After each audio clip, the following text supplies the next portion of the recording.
Esto es Aula Cervantes, el podcast de nuestra institución donde abrimos el debate para analizar los desafíos de la educación superior. Educar en la era de la incertidumbre.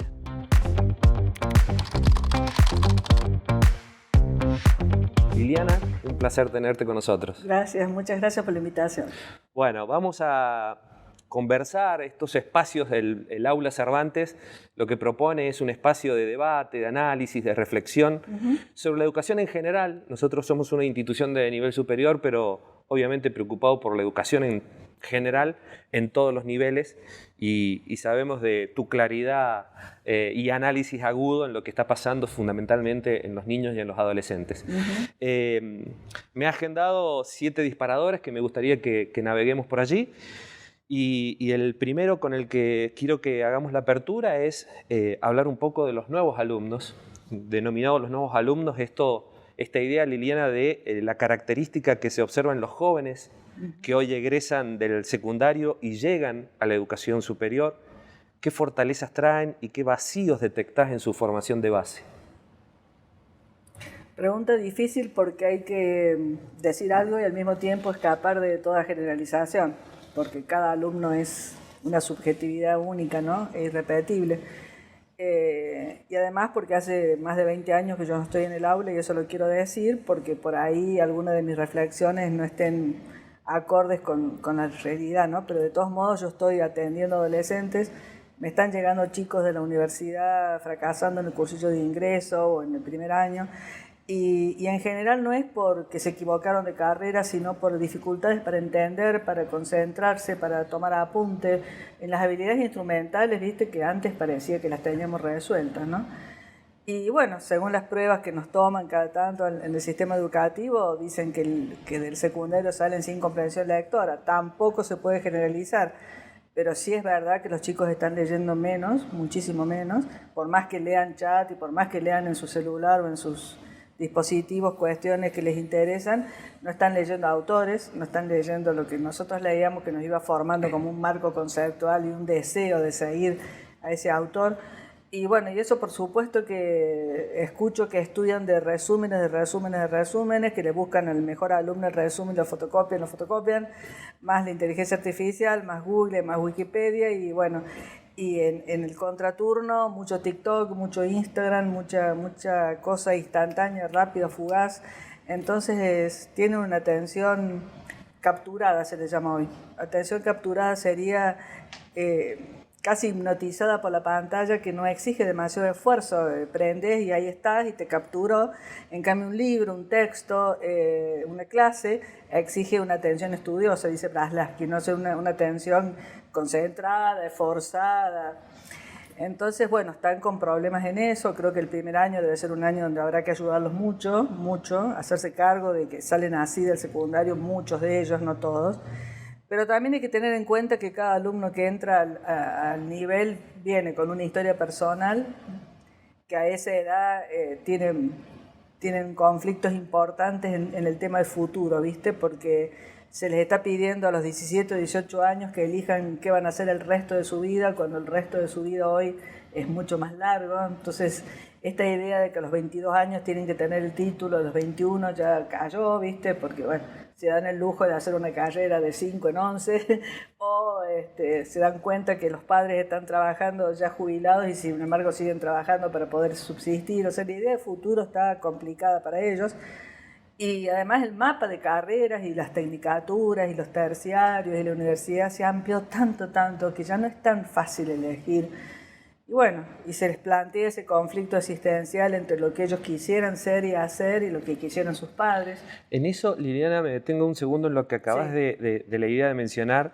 ¿Qué desafío nos propone a nosotros como institución educativa? El tema de atender, está muy bien lo que vos aclarás, de no generalizar, de que hay particularidades, cada uno tiene su trayectoria. ¿Qué desafío para la institución educativa, ¿no? Atender estas, en definitiva, desigualdades, atender estas particularidades y estas trayectorias.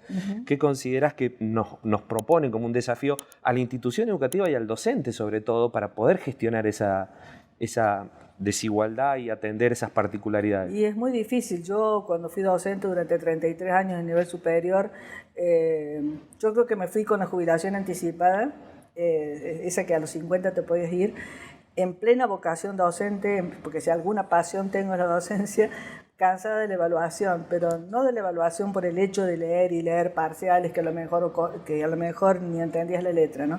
Sino por la sensación de evaluar extraños. A mí siempre me pareció muy duro tener que reprobar a alguien, ¿viste? Sin saber qué le estaba pasando, sin conocer su historia.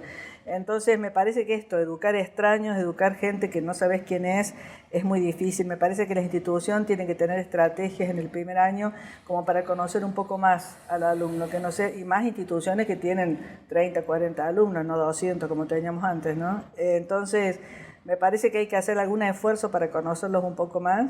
Me has contado que acá hay departamentos que acompañan al alumno y eso está perfecto, porque eso sería sacarlo de la categoría de extraño a la categoría de conocidos, ¿no? Pero me parece que la solución, además de eso, de conocerlos todo lo que podamos, me parece que está en la diversidad de las didácticas. Cuando uno usa una sola didáctica, por ejemplo, en mi época, que era la exposición oral del profe y de que después el alumno repita lo que uno dijo, lo que está en el texto, ya no va. Porque hay muchos chicos con problemas de lectoescritura, hay muchos chicos con, voy a poner comillas, falsas dislexias, ¿viste? Hay muchos chicos donde si la única evaluación es la escrita o la de lectoescritura, van a fallar. Diversidad de didácticas y diversidad de evaluaciones quizás sea el modo de incluir a los diversos. Y además, si hoy, como el tema relevante de estos últimos tiempos, la inteligencia artificial propone casi como una solución mágica que todo lo resuelve y rápidamente, el temor a caer en un alumno absolutamente pasivo, independientemente de la conformación de los grupos, 30, 40 o esos 200, podemos tener ese alumno que considere y cree que todo lo ha resuelto a través del ChatGPT, de la inteligencia artificial, pero es un alumno que está definitivamente siendo pasivo. Considero, no sé si acordás conmigo, entonces el desafío que tenemos los docentes es... en relación, por eso hice esta intervención, la evaluación, si no será necesario también proponernos el reconfigurar el modelo evaluativo, detenernos mucho en la evaluación formativa y no en esa, cómo encontraste la información, qué análisis crítico haces de esa información, cuáles son las fuentes, cómo debatir y discutir en relación a las fuentes, y no básicamente porque hoy ese modelo del docente proveedor de datos, enciclopedista que se paraba al frente y había que escuchar porque era la palabra sagrada, obviamente que quedó ya fuera de foco. Y las tecnologías y el exceso de información ha hecho que hay que reconfigurar la función docente, pero fundamentalmente en la evaluación.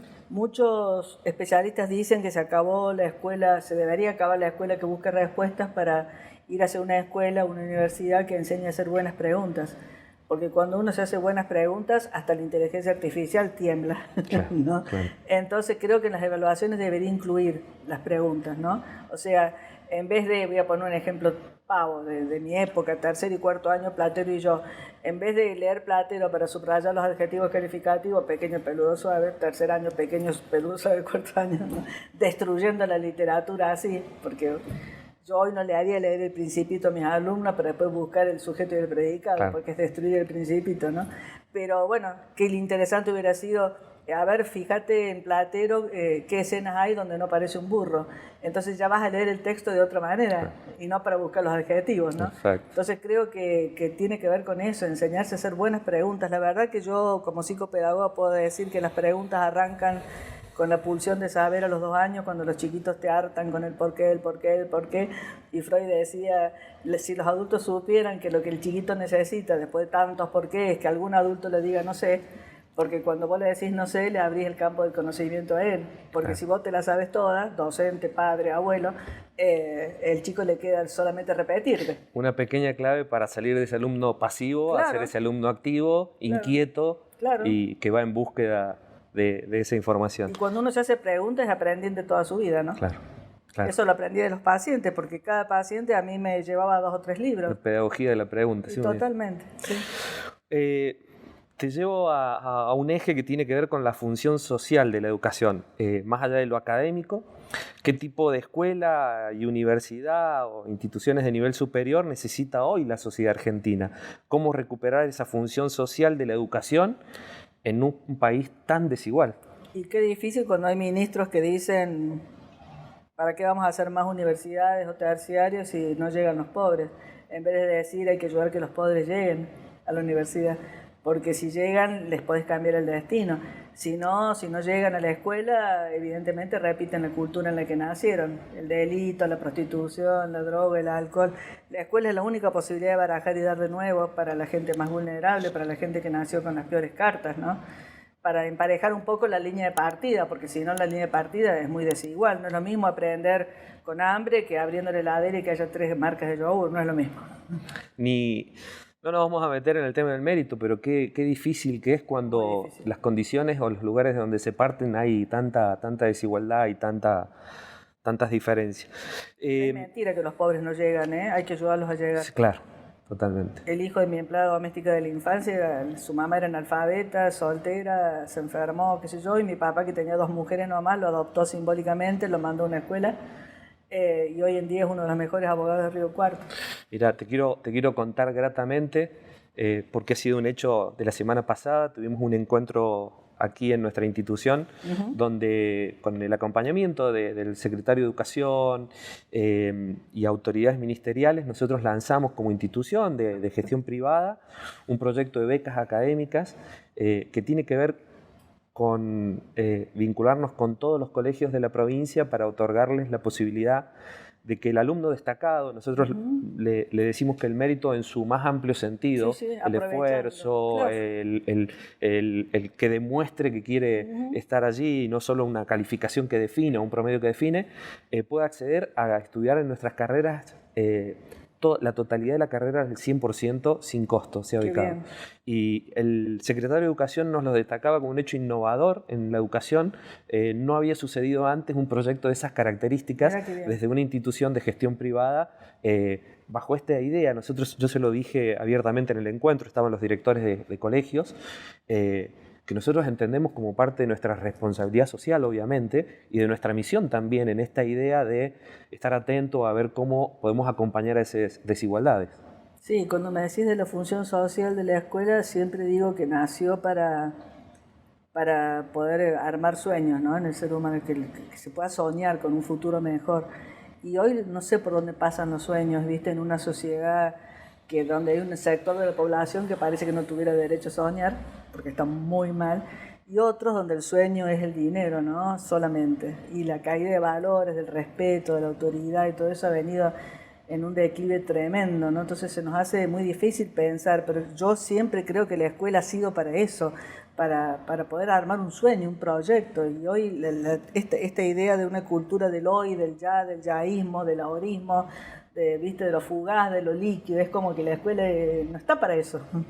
Yo en mis aulas no me canso de decirle a los alumnos, de transmitirles de que tenemos que asumir y tomar conciencia que el problema que tenemos en Argentina no es económico, ni cerca, porque algún plan económico, algunos rachas de buenos gobiernos podrían hacernos que nos posicionemos, sino básicamente que el problema que tenemos es la reconstrucción cultural y que tiene que ver con el valor más preciado que es el desde la educación, donde podemos lograr ese cambio que necesitamos como país. No es un problema de análisis o variables económicas las que nos va a hacer posicionarnos como una buena nación, digamos. Te llevo a 2 ejes finales que nos quedan, que es la educación integral.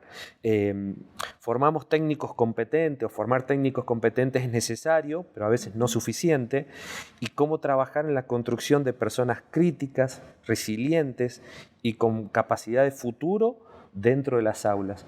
Vos lo ves en los niños, por ahí ya vienen frustrados, salen frustrados, están en algunos casos sobreinformados, pero vienen con ciertas frustraciones o ciertas debilidades. ¿Cómo lograr eso en nuestras aulas? A mí de lo que más me preocupa de lo que estoy viendo en niños, que es mi fuerte, digamos, porque atiendo más niños que adolescentes, es esta idea de que la escuela es aburrida, de que la escuela no sirve, que la voy a dejar porque no me prepara para la vida, porque yo quiero hacer negocios, entonces ¿para qué voy a estudiar física, química y biología si yo quiero ser financista y quiero tener mesas de dinero y criptomonedas? Y voy a decir, ¿de dónde salieron estos niños, viste, preocupados por el dinero desde tan chiquititos? Qué importante trabajar con los padres esto, ¿no?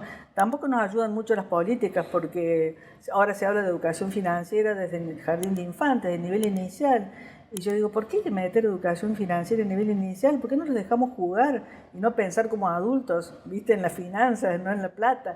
¿Por qué no dejamos que los niños sean niños, los adolescentes adolescentes, los adultos adultos? Pero bueno, hoy tenemos adultos adolescentes, adolescentes adultizados, niños adultizados, está como complicado lo social. Pero yo creo que, siguiendo con lo que vos me preguntás, ojalá los docentes entendieran que más allá de los contenidos que de verdad están en Google, en Wikipedia, están, si los quieren buscar están, tenemos que transmitir ejemplaridad, tenemos que transmitir valores, tenemos que ser sujetos éticos. Los chicos aprenden de nosotros, no hay otro modo, no se enseña ética en libros, se enseña a través del ejemplo, ¿no? Entonces, creo que pasa por eso. Ojalá los chicos tengan docentes que apasionados por lo que hacen. Yo hoy digo, ¿no? ¿Cómo se para un docente en el aula? ¿O para qué se para en un aula? ¿Por el salario? No. ¿No? ¿Por el prestigio social? Tampoco. Hoy se para bien un docente en el aula si de verdad quiere cambiar vidas, si de verdad el encuentro con cada alumno es valioso para él, si de verdad siente que en estos que vienen poco iluminados porque le han tocado las peores cartas, ellos pueden imprimir algo de luz, descubrir talentos. Por eso las didácticas tienen que ser diversas, porque a veces el talento no está en la lectoescritura, pero está en el arte, está en la música, no está en la actuación. No sé, tiene que haber una variedad de evaluaciones para que aparezcan esos talentos. Y eso aparece en el trabajo en mesa, nunca en el trabajo en filas, ¿no? Siempre digo que hay que romper filas y hacer el aula invertida, trabajar en redondo, donde el docente se mezcle con el alumno y puedan preguntarse sobre un texto. Hoy me parece que las aulas tienen que ser así, activas, críticas, menos contenidos pero más profundidad, y contenidos interesantes que los puedan anclar en la vida. Mis hijos recuerdan un profe de filosofía como el mejor de todos en el secundario, y cuando yo les pregunté, filosofía no es nada fácil de estudiar, ¿no? Y leían como, bueno, y mamá dice, tiene buena onda, sabe mucho, lo baja a la vida, a la filosofía. Y le digo, ¿cómo hace? Y dice, nos enseña Sócrates, Platón, Aristóteles, después nos trae discursos de Alfonsín, de Perón, de Duhalde, y nos hace ver la base filosófica del discurso político. Y a mí ya me daba ganas de ir a mí. Claro, para mí era un Merli eso. Muy interesante. Y después me dice, y además mamá es coherente. Y tenían 15 años, ¿viste? Y a los 15 años coherencia en la adolescencia me hizo ruido. Y le digo, ¿cómo saben que es coherente? Hoy mamá, porque es de izquierda, es socialista y anda en un Citroën hecho pedazo. No dijeron hecho pedazo, ¿no? ¿Te imaginas lo que dijeron? Capaz que si el socialista andaba en un BMW no era tan ejemplar o no era tan coherente, ¿no? Claro. Entonces, bueno, yo creo que eso es lo que los chicos están pidiendo. Sabiduría, una sabiduría que no esté en la inteligencia artificial. Yo ya le he hecho muchas preguntas a la inteligencia artificial y me dejó siempre una cosa de insatisfacción. Porque la verdad se aproxima, pero no es la dueña de la verdad, le falta el condimento humano, ¿no? Y bueno, me parece que hay que usar todas las herramientas tecnológicas que nos da este momento actual de la sociedad, pero al mismo tiempo que los chicos hablen, debatan, critiquen, sean seres pensantes, reflexivos, críticos y ciudadanos comprometidos. Creo que hay que ayudarles a elegir, a tomar decisiones, porque el mundo que les toca del laboral va a ser muy difícil y según lo que me cuentan la gente que tiene empresas, los que están bien en el mundo laboral son los creativos y los que tienen habilidades lingüísticas y sociales para vender una idea, para presentar un proyecto, porque de qué vale que tengas la mente llena de información si después no puedes hablar. Las habilidades que son claves. Las habilidades que son claves. En ese sentido, refrendo todo lo que acabas de exponer. A mí, cuando me preguntan, quien no me conoce, a qué me dedico, yo siempre digo en un lema que a mí me encanta y que estoy convencido de que esa es nuestra misión y mi misión. Y yo respondo, yo me dedico a transformar para bien la vida de las personas. Yo creo que desde un lugar de la educación no hay ninguna duda que nuestra misión, que nuestra obligación es lograr básicamente eso. En la educación es transformar de buena manera, con un cambio de perspectiva y con una posibilidad al mundo del cambio en la vida de las personas. Liliana, un placer haberte tenido, un placer realmente escucharte, tus reflexiones, te lo dije antes de que entremos a este espacio, sos muy aguda, sos muy clara, realmente da gusto escucharte y entiendo que para toda la comunidad que siga y que se enganche con nuestro podcast, va a ser un placer escuchar este podcast. Muchas gracias. Me gustaría terminar con un cuento de Jaimito, ¿puede ser? Sí, por favor. Jaimito no presentaba nunca la tarea y un día la maestra tiene la pésima idea de decirle tarea para la casa, redacción, tema de mi perro. Entonces, pésima tarea porque la puede hacer la abuela, la maestra particular. Bueno, Jaimito entrega primero que nadie, la maestra enloquecida porque nunca hacía eso. Qué bien, Jaimito, la lee, le dice, Jaimito, es la misma que presentó tu hermano el año pasado, y si tenemos el mismo perro. Entonces me parece que yo le contaría eso a los alumnos para decirle que el mundo se divide en dos, en los creativos y en los copiadores. Y hoy hay mucha tendencia a copiar porque está casi todo hecho, ¿no?